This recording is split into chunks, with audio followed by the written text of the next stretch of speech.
Hi everyone, it's Matt here with another video.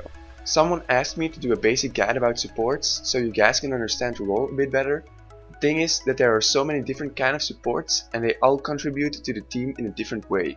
So I decided to make a video about what kind of support you should choose in what situations. Keep in mind that I don't take specific counters into account in this video. If you are really into supporting and you want to see more advanced guides, you should definitely check out ImpaKt. He's a diamond support player and he makes tons of support guides that will surely help you guys out. This being said, let's start with the video. A good support can make or break the bot lane. The support player is the most important guy in the bot lane until the AD carry gets some of his items, because they bring utility to the lane, they have high base damage and don't really rely on items. So it's very important that you pick the right support. I'm going to show you what support you need to choose in what situation with the help of a triangle. This triangle shows you what kind of lane is the strongest option against a specific kind of opponent. To read this triangle, you just need to follow the arrows, but I'm going to explain it counterclockwise because this is easier and better to understand. Now let's go a bit more in depth in this triangle. Let's start with the kill lane. Kill lane supports, or aggressive supports, are supports that can lock down a target so that the AD carry, or maybe even the support himself, can burst them down. Kill lanes are lanes that can snowball really hard because they are good at killing their opponents. In other words, if they get early kills, their burst is going to be even higher, so be very careful when playing against the kill lane. The kill lane is the lane that probably most of you will prefer because of the massive snowball potential, and you'll probably get a lot of kills. Supports that fit these kind of lanes are supports like Blitzcrank, Thresh, Leona, Taric and many more. Some supports belong in more than one part of the triangle, but that might be a bit confusing, so I'm just going to name them in the part that fits them most. However, this kind of lane is not unbeatable. The kill lane is countered by the poke lane. The poke lane is the lane that pokes their opponents down and then goes for the kill when possible. This kind of lane has the advantage over the kill lane because they can stay back and poke them down until they are in such a position that the kill lane won't be able to kill them first. Champions that fit this lane are Nidalee, Nunu, Lulu, Zilean and so on. The poke lane however gets countered by the sustain lane. The name says it all, just like with the other two lanes.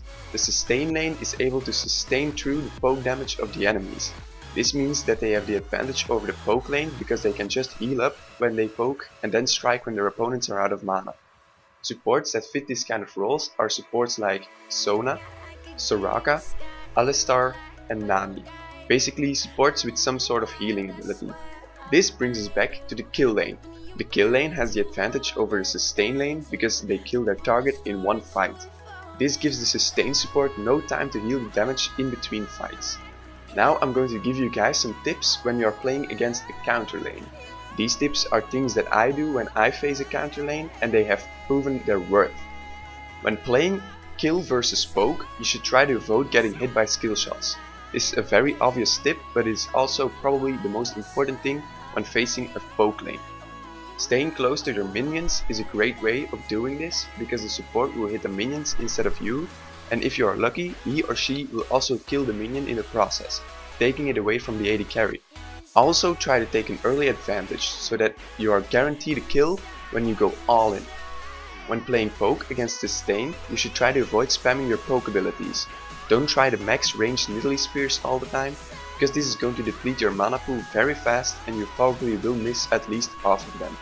Also try to communicate with your jungler so you can take an advantage in numbers, and the jungler can also maybe bring some extra CC to the fight.